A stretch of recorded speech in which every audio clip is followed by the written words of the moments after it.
You see, sugar is everywhere. It's in all the usual suspects, but you might not realize that it's in a lot of other foods.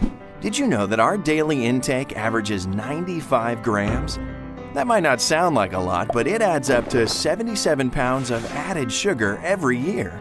Now look at the American Heart Association's daily recommendations. It's no wonder 1 in 3 adults and 1 in 5 kids are obese.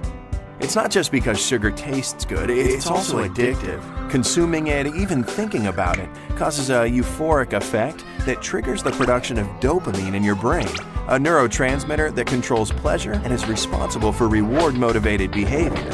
Studies show sugar is as addictive as alcohol or cocaine, and it's hard to avoid. There are about 600,000 different packaged food items in grocery stores today, and 80% of them contain added sugars.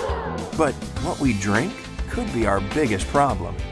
Guzzle just one of these beverages and you've more than filled your daily recommended sugar allowance.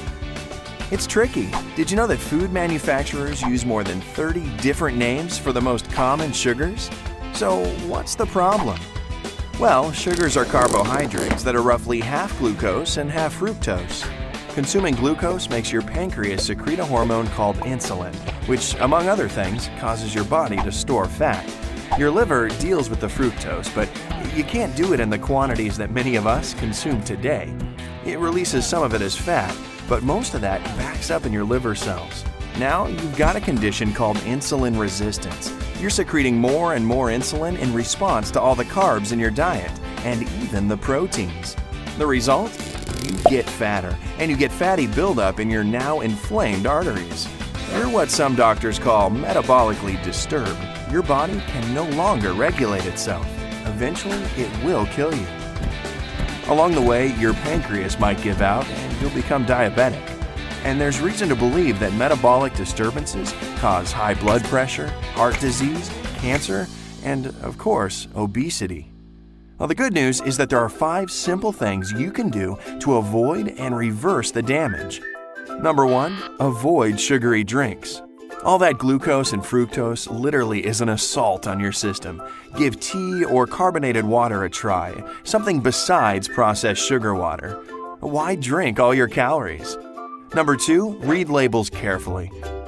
Yeah, processed foods are convenient, but often they're loaded with sugar and provide little nutrition. Number 3, exercise a little. It may not seem like much, but a daily half-hour walk helps reduce stress and control your blood sugar and cravings. Number 4, don't trust processed low-fat foods. Guess what? The missing fat is usually replaced by salt and sugar, and your body just converts the added sugar into fat after you eat.